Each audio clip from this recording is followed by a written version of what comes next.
Hello, everybody, and thank you for joining us at the Board of Education meeting. Can we all please rise for the Pledge of Allegiance?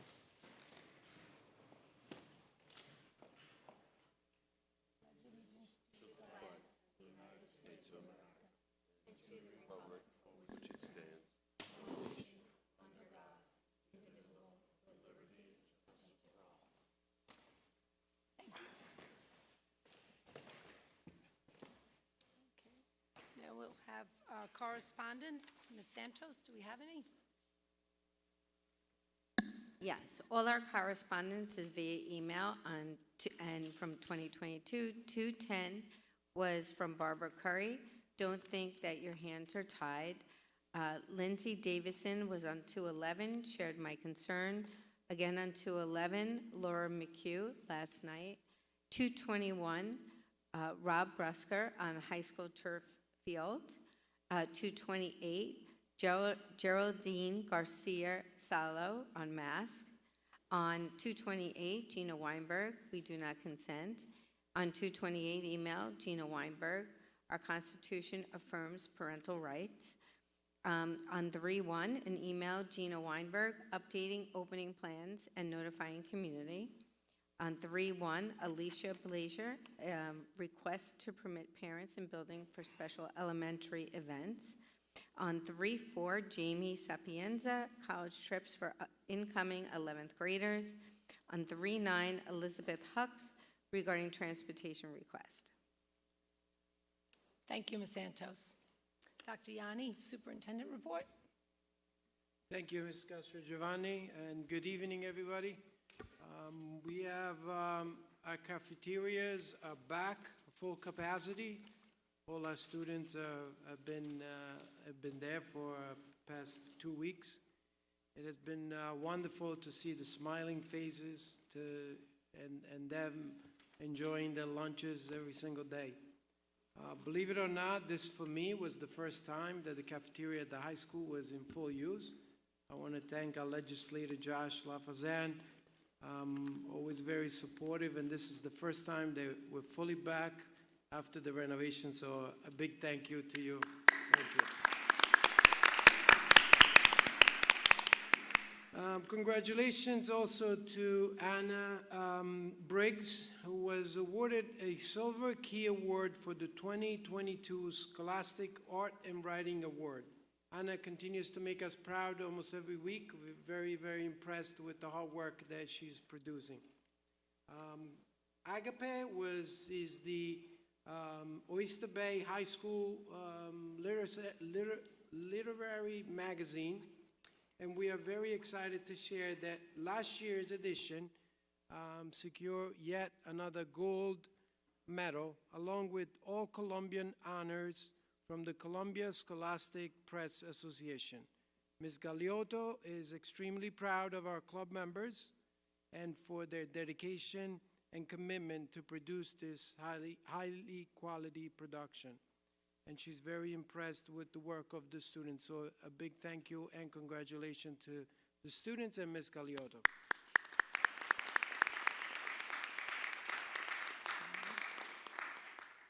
I hope you had an opportunity to spend time in this auditorium this past weekend. The students, under the direction of Ms. Chapardi, put a wonderful, wonderful performance of the musical, spring musical, Pippin.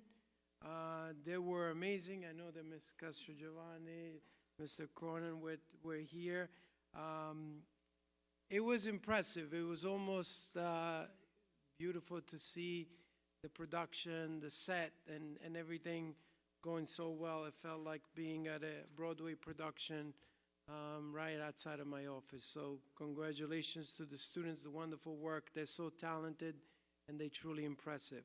So congratulations on that.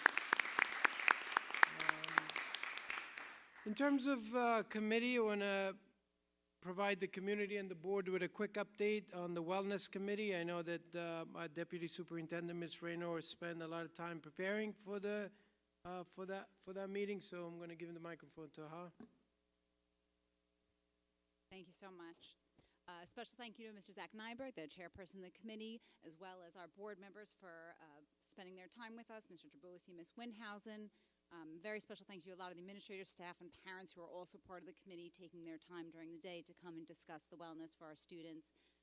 Two of the main focuses of this committee that we talked about this past time was about the food service. Like Dr. Yanni said, students were not only back in the cafeteria, but at the high school. I know Ms. Lasher's been working with our food service provider. We had the made-to-order deli line, which is a big fan favorite of the students, was reopened about a month or so ago. Another focus of this meeting was to look at the student wellness, and Mr. Bramhoff and Mr. Rizzuto provided a lot of details on support and mindfulness and things they're doing between the health and PE curriculums to support our students. So I know either Mr. Brosi or Ms. Winhausen, if you want to provide some more detail. Yes, thank you. So a great recap from both. One of the discussions was around the cafeteria reopening, and everyone went back pretty much immediately. The one exception was Teddy Roosevelt, and it was kind of almost sad to hear that, the whole school, except the second graders, for about 4 months had never been in a cafeteria, right? They've never been cafeteria rules. They've never lined up. They've never carried a tray. It was their first experience. So there was a little bit of learning curve of Teddy Roosevelt to actually get them to, feel the excitement and learn the ropes of a cafeteria. So everybody's back. It's great.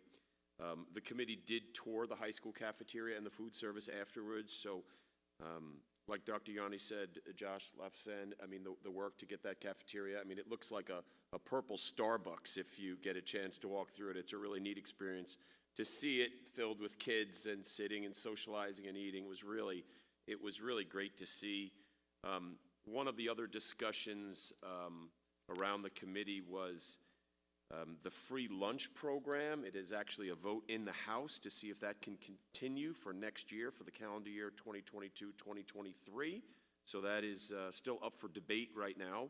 We will learn more as the year progresses. There is a new digital survey available for the students in the high school, and Vernon and Teddy Roosevelt will follow, so the kids can just go on their phone and say praise to the new food service, or if there's any requests or constructive criticism, by all means. It's the only way we get better. Aramark was there in representation, their regional, their local person, their regional manager, so it was great to see them fully invested. As Mrs. Rayner said, we switch gears to health and wellness, and Mr. Bramoff, the athletic director and also head of physical education and health, discussed moving away from kind of COVID survival mode into more of a mental well-being. So it was great to hear some of those discussions. There is an assembly for kids on the 23rd and then parents that same night with Kim Loby, and it's about drug and alcohol addiction. So if you get a chance, you can take a look at that beforehand on YouTube, but a pretty powerful presentation that I think will go a long way with kids during the day and then parents at night. Mr. Rizzuto, one of our physical education teachers, who's also, and I've learned this first time, is the president of the Long Island Health, the State of New York Health, and also sits on the National Board of Health Professionals. So it's great that we have someone in our building that is so prominent, both for the state and nationally. He spoke of the 10 dimensions of wellness. He also spoke about the state of New York cut the position in the budget for the health associate, and he felt very damaging potentially. He said our standards and written wellness standards are 26 plus years old, and we really need that associate role filled to get up to the times. As the past 26 years, the health and wellness, as we can all agree, is a lot different than it was then. So all in all, a very productive meeting. We jammed quite a bit in 1 hour. We probably could have gone for a few, but the next meeting will be scheduled in May, and we'll keep you in the loop. I don't know, Ms. Winhausen, if I missed anything or... Just the one thing, I know a big question has been about food running out or the quality of the food, and Aramark informed us that they switched distributors to a local company, and it seems to be working better. They're able, if they order food today, they're able to get it tomorrow. They don't have to wait for weeks for it to come in, and I think that's helping the quality and the amount of food that we have, and they're not running out as much as they were. That's really it. Thank you so much for the update. Before I pass the microphone to Mr. Bramoff for the Winter Athletic Awards, I want to first congratulate all the student athletes. I'm always so impressed, and it's the best part of my day to come and be with you on the field, on the court, and watch you play every single time. It is also my pleasure to invite to the podium our legislator and biggest supporter, Josh Lafazan, and thank him for all the support that he provided to our students and our community. I want to say a big thank you, and our students looking forward to have you here being recognized. So without further ado, I'm just going to invite you to the podium.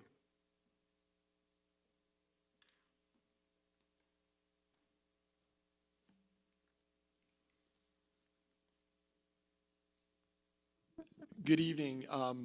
Once again, thank you to the Board of Education and Dr. Yanni for allowing me to present these wonderful student athletes with their postseason Coaches Association Awards.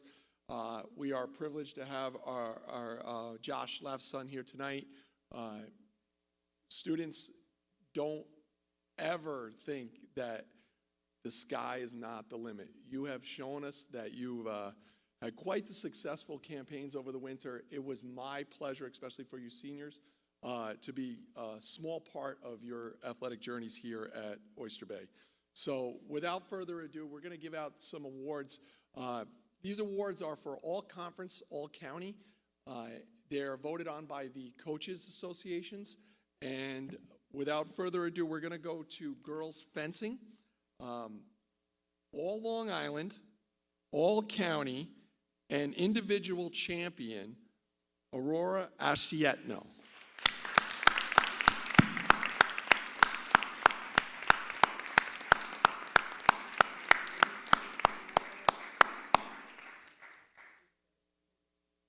Stay and we'll take a picture.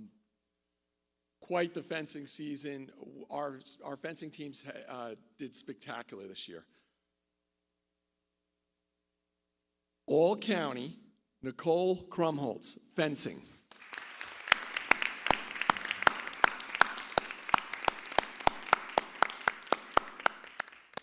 Congratulations. All county fencing second team, Taylor Hall.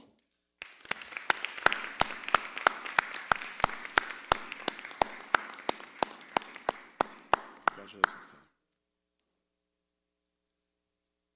Moving into girls basketball. All county, Emma Kelly.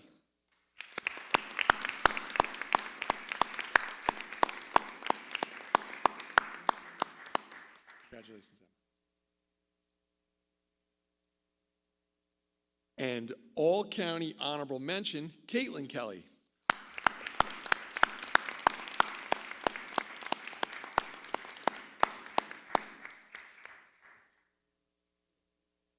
Moving into boys basketball.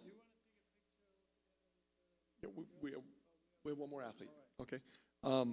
Moving into boys basketball, all conference player DeAndre Marsden.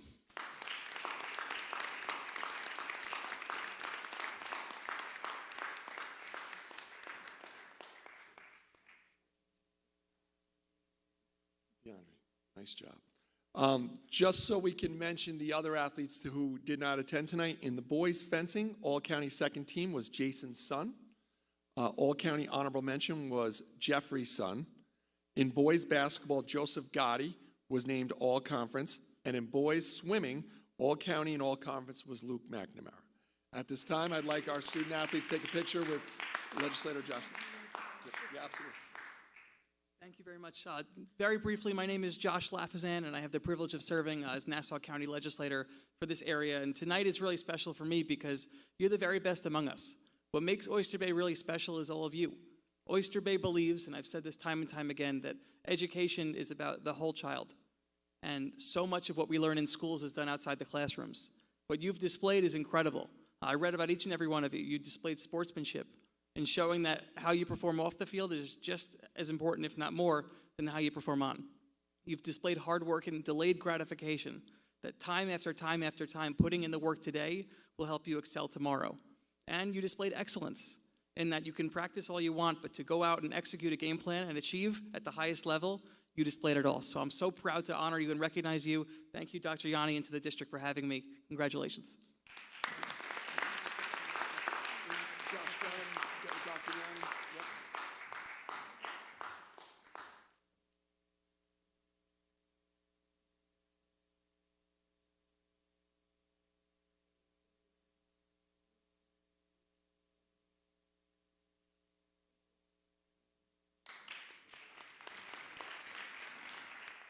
Once again, congratulations to all the winter athletes.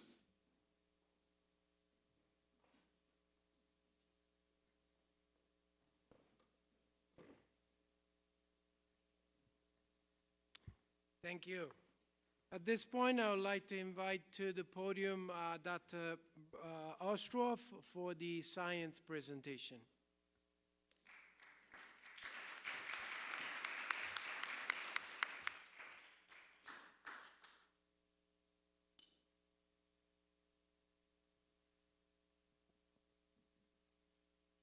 Thank you for welcoming me to present on behalf of K-12 Science tonight.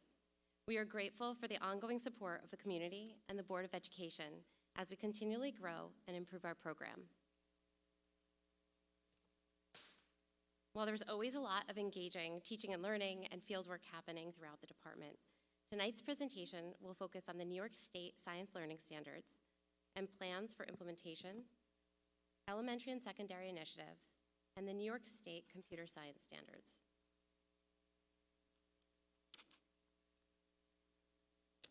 The new New York State Science Learning Standards were adopted by New York State in 2016, with the transition and implementation phases extended through September 2023 at the elementary level and September 2024 at the high school level. Throughout this time, the Community, Board of Education, and District has supported our ongoing engagement in professional development, curriculum writing, resource review, and curricular adoption.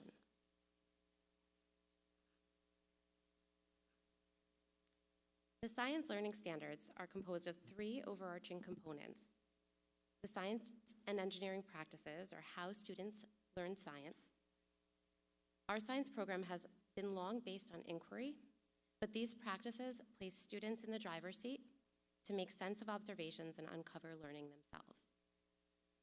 Then there's the core disciplinary ideas, or what students learn. And this most closely resembles former standards. They're split into life science, earth and space science, and physical science.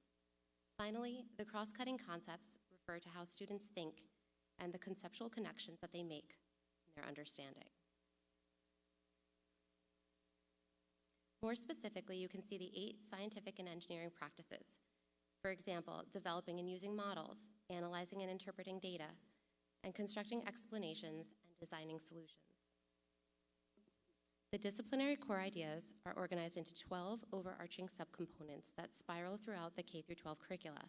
In physical science, for example, all K-12 chemistry and physics standards and content are organized under matter and its interactions, motion and stability, energy, and waves and their applications. You can see the cross-cutting concepts like patterns, cause and effect, structure and function. These offer conceptual models with which to understand science. This is the area in which we, as a department, have focused a lot of our instructional work. This is also an area of great overlap with the social studies, ELA, and math standards.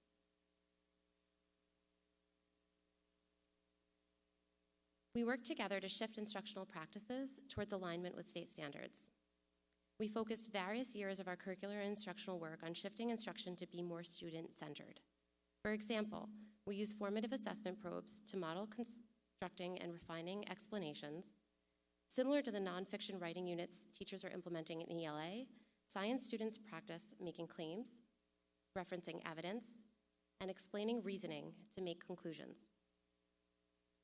To foster student questioning, we worked on question formulation technique using the book Make Just One Change.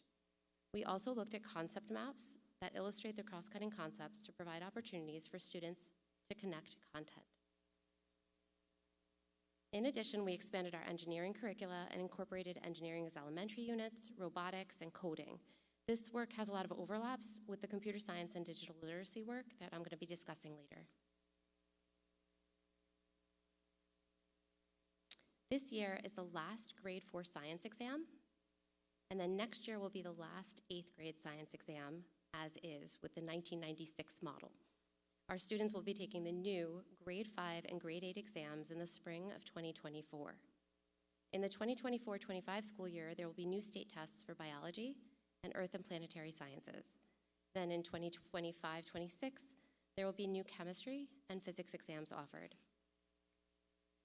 These are very similar to the new social studies exams that are being taken this year, so questions are shifting from more content and multiple choice or identification-based responses to more open-ended responses that require deeper understanding.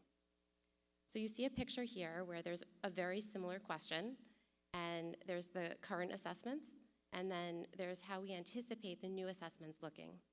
And the picture you see shows a place on the ocean floor where 2 plates are moving apart. At the plate boundary, rock material is rising to the surface. Similar example. Old Regents exams may ask students to identify what type of plate boundary is being shown. What we anticipate from item samplers and other states' exams is that the new exams will ask students maybe to draw and explain what is happening to the mantle while the plates are moving apart. Students may be asked to put an X where the oldest rock can be found and to explain how it got there. So we expect to see students needing to interpret data, graph data, and analyze results, which requires a higher level of conceptual understanding. Towards that end, we have been working very hard at both the elementary and secondary level. We are using Amplify Science as our primary instructional resource. At each grade level, Amplify provides 3 to 4 units aligned with storylines through which students uncover vocabulary and conceptual understanding. For example, at the 3rd grade level, students learn balancing forces, inheritance and traits, environments and survival, and weather and climate. For balancing forces, students study a maglev train to figure out what makes it rise above the tracks.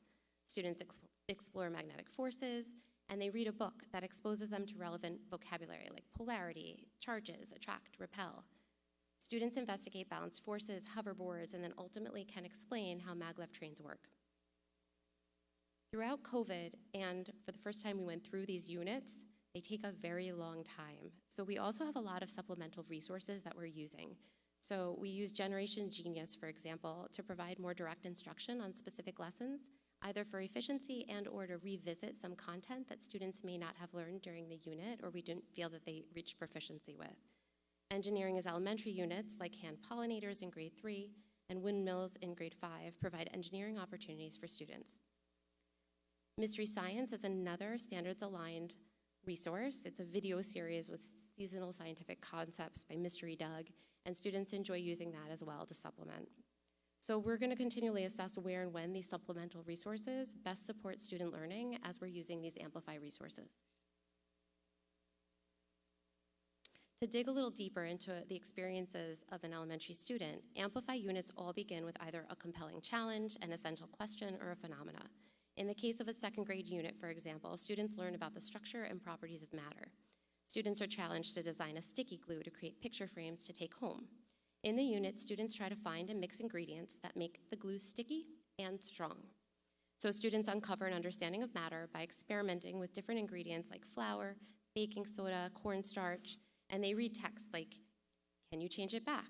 Or the interesting ingredients, which is actually one of my favorite books in the series. It's awesome. Throughout the unit, students make predictions, conduct experiments, and they use beans to quantify the stickiness of the ingredients, like you can see in the picture with Ms. Kolb. And then they record the data to make evidence-based claims. Students copied a data table then from an interactive online graphing tool, and they post it in Seesaw so that their friends can see it and they can post it for their teacher. So in the end, students take home their frame that was made using the glue that they built and designed. So Amplify units follow this similar pattern for student-centered work. We also have a lot of secondary science initiatives. At Oyster Bay High School, the Science and Technology Department has been using the text Ambitious Science Teaching as a reference for our work on discourse, designing relevant instruction, and engaging students in modeling concepts and improving those models. Last summer, our middle-level teachers collaborated to write 2 project-based learning units. Students in 7th grade served as medical professionals in Kentucky attempting to diagnose a blue child that was brought into their hospital. Students engaged in a study of inheritance and genes that included Punnett squares, family trees, pedigrees, DNA, chromosomes, and mutations. And they learned about a rare disease called methahemoglobinemia. Our 8th grade scientists created biospheres, and they examined how organisms interact in ecosystems. So similar to the Amplify units in elementary schools, these secondary units are student-centered, and they allow students to uncover their own learning. Another huge initiative was in the area of student research. So while we are very proud of the enormous success of our AP Research and Capstone program, we are very committed to being competitive at both the regional and national level with our science research. One of the largest obstacles to our research program has been scheduling. Conflicts in scheduling have historically limited our students' ability to take research without sacrificing other elective opportunities. Multiple year enrollment in research is critical to students' ability to conduct research and meet competition deadlines. For example, Regeneron is a competition that is exclusively available for students to submit their completed work in October of their senior year. To be competitive, students would have to complete their award-winning work in their 11th grade year. This year, we shared this information along with keen research students' take on their research experience to students, and we recruited numerous students from their classrooms to enter the research program. We also promoted AP Seminar Enrollment as the 10th grade English elective that prepares students to read primary resources and make clear, coherent oral presentations about research. We are hosting after-school sessions with students who are conducting research. They're engaging in a collaborative study of our nearby storm drains. So we have a bunch of students coming after school. Some of our students that were just here for awards were there this afternoon. And we go down to the storm drain. We named the storm drain. And we are looking at output concentrations of different engineering flow, different organic and inorganic pollutants as well. And this work is being done in partnership with a grant from the Citizens Campaign for the Environment. We also have a CBINS grant that we're engaged in with the Cornell Cooperative Extension of Suffolk County, the town of Oyster Bay Cold Spring Harbor Protection Committee, and that is helping us to place kids with projects over the summer so that they really hit the ground running in the fall. So our goal is to front load some of those research experiences, competitions earlier, and get the students going now and in the summer so that in the fall they're more prepared for their research experience. Ideally, a student that's in our research program would be engaged in research every year of their experience here in Oyster Bay. This sequence would prepare students to conduct successful, award-winning projects. They would start their work in the research program in 9th grade, either every other day or every day. They would take AP Seminar as their English class in 10th grade, and then they would take AP Research in 11th grade, with 12th grade following with an every other day or every day research elective. Next year, we are for the first time able to dedicate a full-time science teacher to research, and this provides the flexibility and scheduling needed to retain our students in our program. We have 35 students now signed up to take research next year and look forward to being able to find a place for all of them that fits into their schedule. This was made possible by our initiative to co-seat and challenge all chemistry regents and honors students in heterogeneous honors-weighted courses. Benchmark data uniquely indicated it was collected throughout the year, and unlike any other course or any other year, we saw little to no difference in student performance between our honors and non-honors classes. So we look forward to elevating all students' level of chemistry learning next year and co-seating these classes. Another initiative for next year is to increase our enrollment in accelerated science. Our administrative team in the school, gratefully, is working hard to schedule 8th grade science and accelerated earth science so that students can reach and undertake the accelerated science knowing that if they need to level down, it will not impact the rest of their schedule at this tender age where socially and emotionally, it's very difficult to change a child's whole schedule to level down. We look forward to more students taking high school science in 8th grade as a result, and then being able to take more electives and college-level courses throughout their high school experience.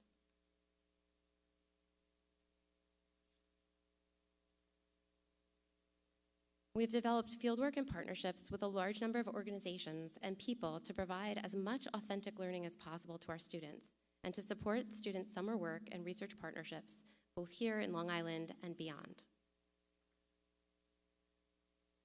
We are also looking to our K-8 program to create a research pipeline. We will be moving our 7th grade science fair to January and hosting a research class with keen, interested grade 8 students so that our award-winning projects can be competing in the Long Island Junior Science Congress. We can also consider sending Atlantis students and K-6 elementary projects to the Brookhaven Science Fair by hosting an earlier school-based event next year. Some more considerations are to, in February, have our research teams visit diverse ecosystems during February break. This may provide an appealing context to spark ideas and attract and retain students. Finally, we've been visiting research programs for years, and we continue to do so, and we really do need a dedicated space so that projects can be stored while they're in process. So we're looking forward to dedicating a space within our district and our school to be conducting this important work. I'm also here to present the New York State Computer Science and Digital Literacy Standards that were adopted in 2020. They focus on 5 key concepts: the impacts of computing, computational thinking, networks and system design, cybersecurity, and digital literacy. We are now in the capacity building phase of implementation based on the state chronology, and our high school credit-bearing classes now are really aligned to these standards, and they meet the criteria for implementation, which is set to be September of 2024.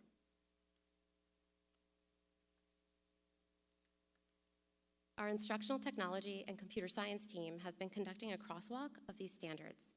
Starting in kindergarten, our students learn block-based coding and sequential reasoning. They develop an understanding of loops and conditionals by grade 2. By 5th grade, our students here begin to learn Python. Our robotics curricula steps students through building, coding, and modifying robots. Students start at a very young age in kindergarten and 1st grade with B-bots. They do we do, and then they take stepwise commands to the level of EV3 Lego robotics. And then we get to iRobots as well. So the EV3 and the iRobots can be programmed with complex sensors and program feedback loops. We did uncover areas of growth, mainly related to networks and system design and cybersecurity. And this is work around which we intend to do some curriculum writing. Our biggest concern now is for the 8th through 12th grade standards, where these competencies are only met via elective enrollment. This year, 35 students are signed up to participate in our computer science program, thereby learning these standards. We also launched an ACE coding course for our life skills classes, so computer coding is now an essential and integrated part of our life skills curricula. Students create games, code robots, learn keyboarding skills, and learn the 21st century skills that they need to succeed. Our research, computer science, and engineering team visited every single 9th and 10th grade class to share our computer science electives. So we want as many students as possible to take advantage of access to computer science while they're here in Oyster Bay High School. This summer, we look forward to revising the middle-level technology curricula to enhance the computer science component of that course. And we're also going to continue to advocate for broader participation in high school computer science electives to best prepare students to meet state standards. Having our high school students take computer science courses would empower them with the skills to achieve excellence. Thank you so much for having me tonight to share this information with you.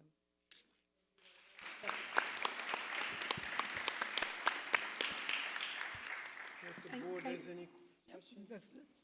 Anybody on the board have any questions? Ms. Ostroff? I actually have one or two related to the research programs.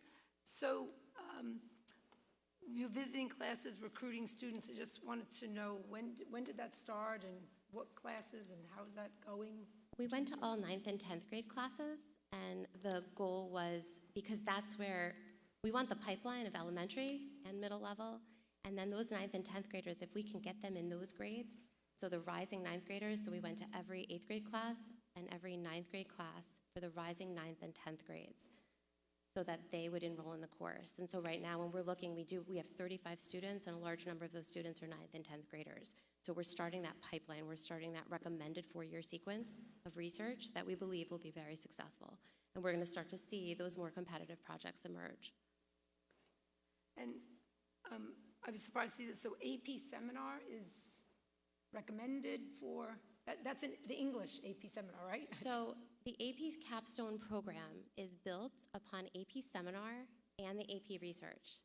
And then the students taking other exams as well. But the research builds upon the seminar. So that English seminar really teaches students to conduct independent research. They look at primary sources. They learn how to read primary sources. They learn how to put a presentation together. There's oral presentation skills involved, and it's all based on nonfiction literature and developing a research base to their claims. And so it is a very effective prerequisite in a way to that AP program, not just as a part of the AP program, but the skills and knowledge and understanding that they gain is phenomenal. So it is a huge recommendation for us. If they can get that in their English class, then it frees them that year to take other electives so that they can come back to us in research in their junior year. And I just want to make sure, so next year there'll be 35 students in doing research? Yes. How many were this year? This year, I would have to check for the exact amount. It's definitely less. It's definitely more. So right now, Mr. Aquaro has one section of honors research, and some of those students are coming every other day or half a year or a semester, and then he has one small AP research cohort. That AP research cohort has one 11th grader, meaning when we look at Regeneron, for example, we're looking at our 11th graders. So the 11th graders have to complete the work. We only have one potential entry in Regeneron next year based on that 11th grade project. So definitely helpful if we can communicate to more of our 9th and 10th graders, so we'll have Absolutely. more 11th graders completing research. And this sequence, which I think is great, how are students or parents aware of this? Because as a parent of a student here, I've never seen this track of the research track. So I presented on this, I think it was 2 years ago. At my last science presentation, I presented on a research track. It was a slightly modified version of that, but similar. I know this year we talked about having a meeting with people in advance of like the curriculum night. Right. And so any ideas that people have to raise awareness, raise people's contributions, and get everyone on board with getting more students into the program would be welcomed. Yeah, I agree, because I think that research is becoming critical, especially to our students that want to study STEM in college. Absolutely. And seeing the sequence is really helpful. Learning that AP seminar, which again is an English class, is really very helpful / almost required. It would be really important, I think, for parents and the students to understand that.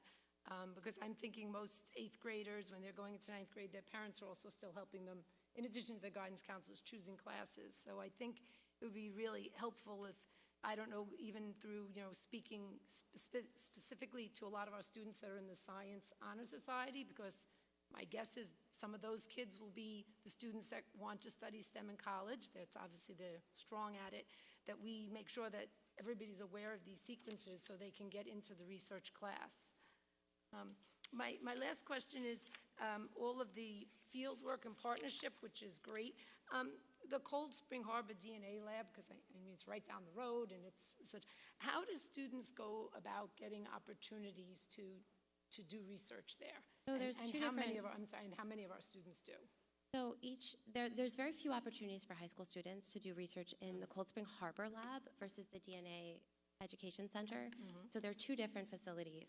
So the DNA Learning Center is where our forensics program takes a field trip for field work. We have our AP Bio program. All 9th grade living environment students also do field work there. And our 7th graders did field work there as well. So we have most of our students at some point or another, if not 3 times, visiting the Cold Spring Harbor DNA Learning Center. Okay. Then there's the Cold Spring Harbor Laboratories, where you have the most renowned scientists in the world working, and they have postdoctoral fellows that are working with them. And then Partners for the Future is one avenue through which we've placed students in a program there. So historically, every year we've had usually 1 or 2 students go and work there. This year, Mr. Bigiani is there. He's having an incredible experience. If anyone wants to go, March 29th, he's giving his end-of-year presentation on the work he's been doing. And he's doing phenomenal work in a lab right now.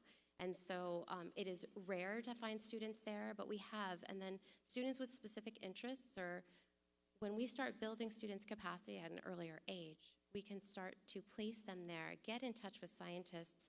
When a student is able to email a professor or a postdoc and say, I've read 5 of your articles and I'm really keen on this and I'm wondering if you have an opportunity for me this summer, it's a different conversation. That's a richer conversation that we're hoping to have at earlier ages so that students have time to conduct that work. AP research prohibits a student from working with other people. It has to be their independent project.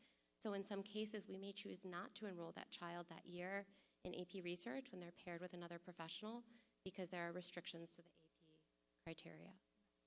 So our science teachers, yourself, our guidance counselors are giving advice to our potential 10th graders who are in our Science Honor Society who have talked about in college, I want to study STEM so we can help them get opportunities? So I know I presented to the guidance counselors, and I know that they were very helpful in recruiting our students for research this year. At Open House, I hit that research hard. For anyone who was there, I talked a lot about it. I promoted it. I know Dr. O'Hara spoke a lot about the AP seminar course, and I think we both dovetailed and spoke to the AP seminar experience. And so the opportunities that we've had to speak, and then again, other opportunities to talk to the public about how rich a research program is and how much it benefits our students.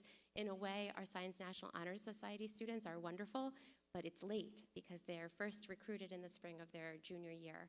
And so that's kind of at the tail end of that research experience or where we want to have the kids ready for competition.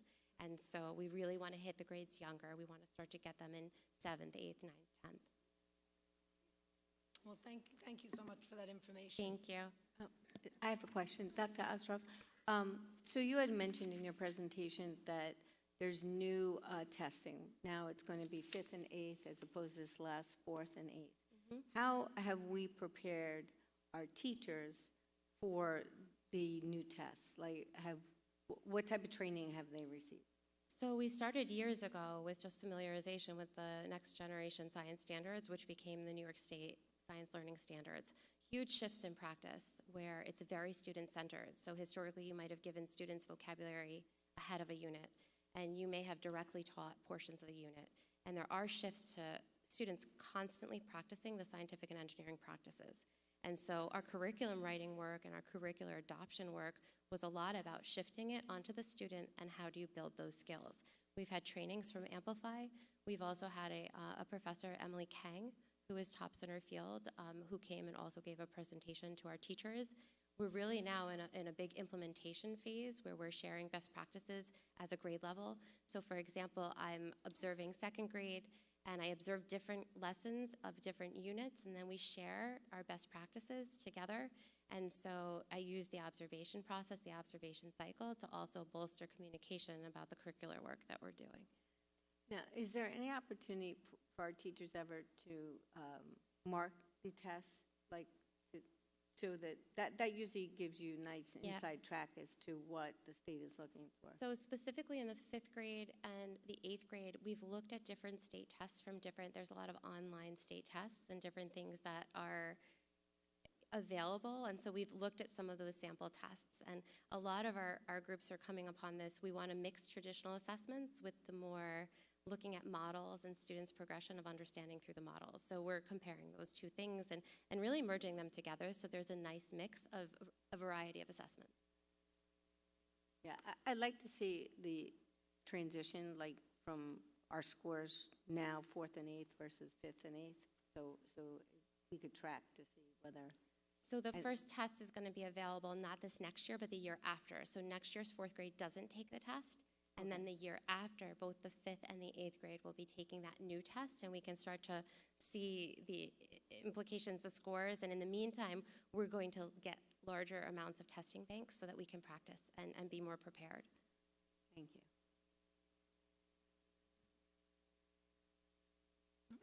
Thank you very much. Thank you. Appreciate it.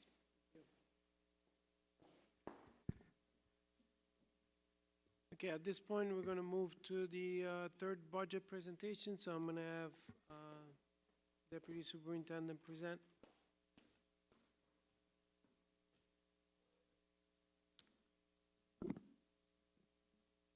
Thank you so much. Tonight, I'm pleased to present the third budget presentation for the 22-23 budget. The Oban School budget is developed with the vision of empowering all students to achieve excellence, and the mission of creating a budget that will empower all students to achieve excellence and promote the district goals while maintaining current programs and planning for the best educational environment at Oban. The budget focus, as we've continued to develop the budget, has maintained to stay within the allowable tax levy cap, to create the best possible education opportunities while remaining fiscally responsible. Tonight's presentation will provide a further in-depth overview of the budget, both revenues and expenses, in addition to some budget enhancements that you're going to see for the 22-23 school year, and some capital and technology projects funded by the reserve. So, as I just said, as we continue to develop the budget, the most important thing is the revenue side of the budget must equal the expense side of the budget. Here you see a few of the categories: revenues such as our tax levy, our state aid, miscellaneous, and reserve and fund balance, as well as the expense side of the budget, which is primarily salary and benefits, as well as some other contractual services. So to go into a little bit more in depth, specifically on the revenue side first. The revenue side of the budget is comprised of three main categories: our state aid, which is about 5.5% of the budget, our tax levy, which is 89.4% of our budget, and some other revenue that comes from facility rentals, interest income, non-tuition students. And here are some of the numbers from those categories. So the first one, obviously, I can bring your attention to is the state aid. Our state aid increase, based on the governor's projections in January, were released at a $102,000 increase from the prior year. Although this is extremely good news for Oyster Bay that it's an increase, it is important to note that this number represents only a 1.93% increase from the prior year, which was the third lowest in Nassau County. The reserves and fund balance will remain the same from last year, which you'll see a little bit of a historical overview over the next few slides. Some other revenue, as I discussed, has to do with our facilities leases, interest, and others. The tax levy, which again is important to note at this point, as I said in the second presentation, is within the allowable tax levy cap, which I'll discuss further in the next few slides. So here's an overview of our reserves. And again, the key here is for us to maintain fiscal responsibility, to maintain a healthy fund balance, to mitigate any financial impact of a major unforeseen expense. So you can see starting in 18-19, fund balance of $11 million, 19-20, up to $13 million.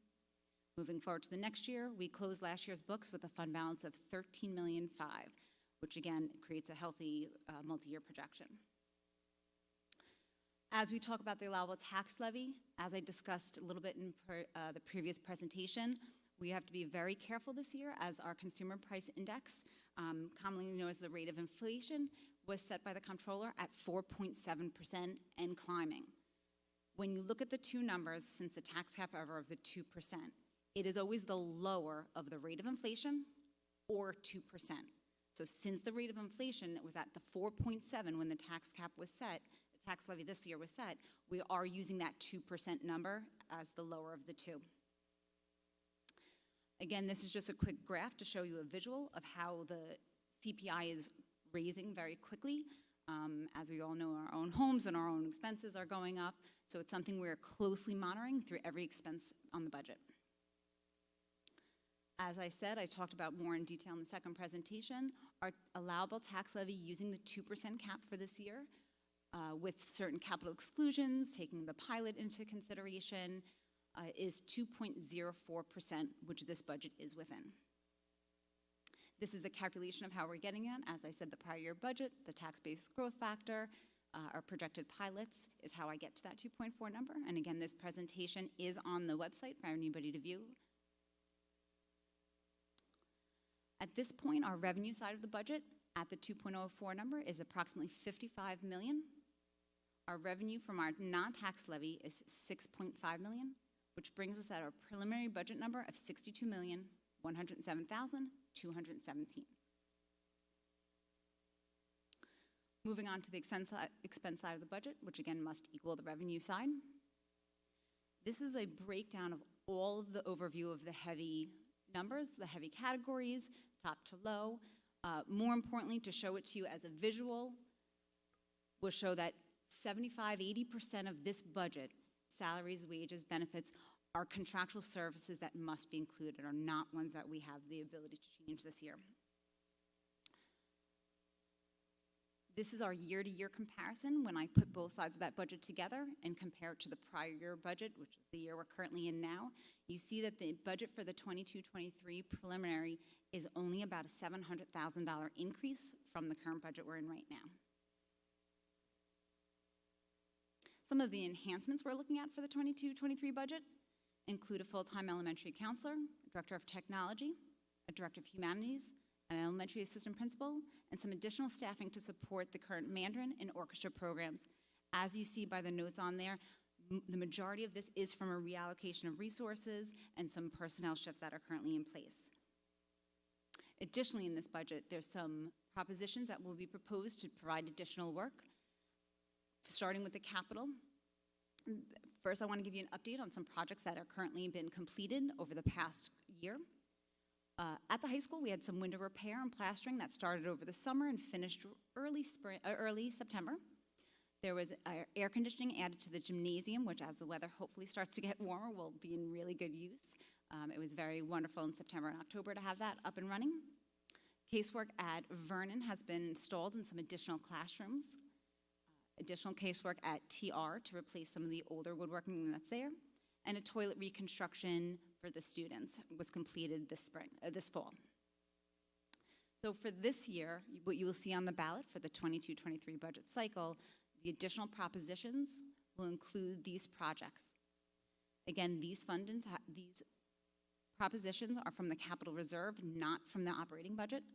So the plans are for the auditorium sound upgrades, the plastering of ceiling and walls, library air conditioning replacement at the high school, in addition to a faculty bathroom, which, as you can see in my notes up there, is covered by a grant. So out of the $495,000, approximately 200 of that, we've already received an award letter for a grant, that if the community approves this project and the expense is put onto the capital reserve fund, we are expected to receive that $200,000 back. At James Vernon, additional casework will continue to be installed, aligned with what projects took place last year. At Roosevelt, additional casework, again, aligned to the projects we had done last year, continuing to make sure all the classrooms have suitable casework. And a couple flooring replacements of older floors that need to be repaired. The total of all those projects are estimated to be about $700 from the reserves. And again, keeping in mind that 200 of that will be reimbursed from a grant.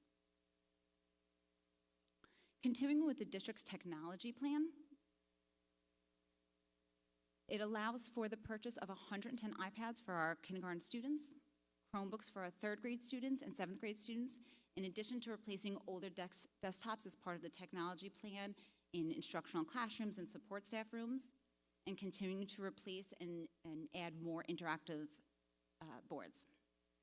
Those projects, again, as part of a multi-year technology plan, this year would have a capital proposition of about $540,000. To support these projects, this is a brief overview of the past few years of the capital and technology reserves, showing you how much has been used each year and how much has been funded at the conclusion of each year to, again, maintain a healthy fund balance to work on these multi-year projects. The timeline for the budget, as I started off by saying, we are in the third presentation. As we move forward, the next one will be the fourth presentation on April 12th, along with the budget adoption. The fifth will be the night of the budget hearing, concluding with the vote on May 17th. The dates are all here. Again, the vote is on May 17th from 7 to 9 p.m. in the high school chorus room. And the voting information is online and posted on the screen right now as well. Thank you very much. And you see the smiling faces with Dr. Yanni in the cafeteria when we got back. Good way to end that. Thank you, Ms. Reno. I don't know if the board has any questions. Okay, thank you. Thank you. I just want to say that was a thorough and excellent presentation. Thank you very much. Thank you. Thank you. Now we'll move on to the approval of the minutes. A motion to approve the meeting minutes as listed. Motion? Second? Second. These are the meetings for February 8th and March 1st. All in favor? Aye. All opposed? Motion carries. Opportunity for the public to be heard on agenda items. Oh, excuse me? There's nobody. Oh, there, so I don't have to read it. Okay. Thank you. So we'll move on now to instructional personnel items. Approval of the instructional personnel items. Resolved upon the recommendation of the Superintendent of Schools, the Board of Education of the Oyster Bay East Norwich Central School District hereby approves the instructional personnel items as listed in their entirety. I believe that goes on to 8.07. I will be abstaining from the vote. Is there a motion? So moved. Second? Second. All in favor? Aye. All opposed? Motion carries. Non-instructional personnel items resolved upon the recommendation of the Superintendent of Schools, the Board of Education of the Oyster Bay East Norwich Central School District hereby approves the non-instructional personnel items as listed in their entirety, and that would be from 9.02. Oh, that would be it. Do I have a motion? So moved. Second? Second. All in favor? All opposed? Motion carries.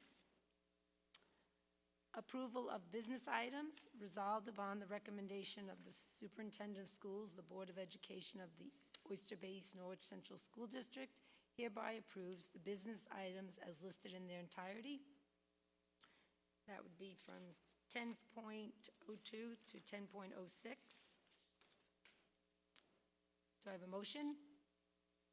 So moved. Second? Second. Second. Should have asked any questions? All in favor? Aye. All opposed? Motion carries. Special services. Resolved upon the recommendation of the Superintendent of Schools, the Board of Education of the Oyster Bay East Norwich Central School District hereby approves the special services resolution as listed in their entirety. That would go from 11.02 to 11.04. Do I have a motion? So moved. A second? Second. Second. Any questions? All in favor? All opposed? Motion carries.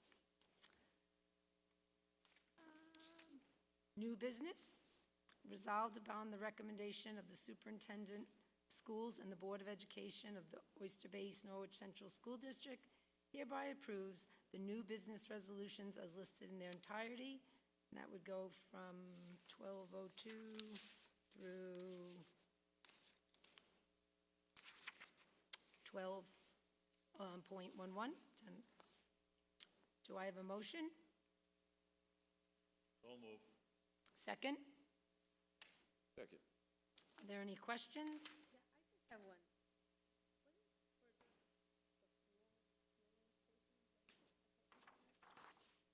It says it's between the town of Oyster Bay and Oyster Bay East Norwich School District for the purpose of using the town of Oyster Bay fuel.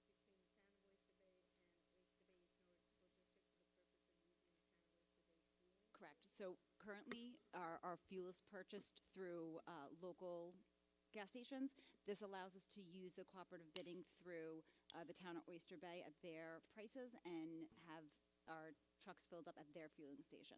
So with the increase in gas prices, it's something we looked into. So do they not have to pay certain taxes for the gas? Because it's a local municipality, they have the same type of bidding and low cost that we would have to do as well as our district. So for being a small district, obviously there's no fuel station here, so we go out and use their fueling station to help out. That's excellent. Is that the first time we're doing that? Correct.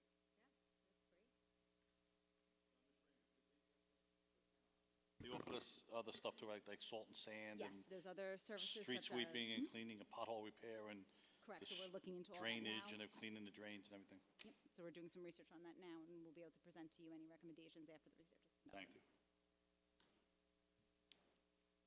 Any other questions on new business? All in favor? Aye. All opposed? Motion carries. Public participation for no, for non. A motion made to adjourn the meeting. I have a motion. So moved. Second. Meeting is adjourned. Thank you all for attending tonight. Thank you. Good evening, everybody.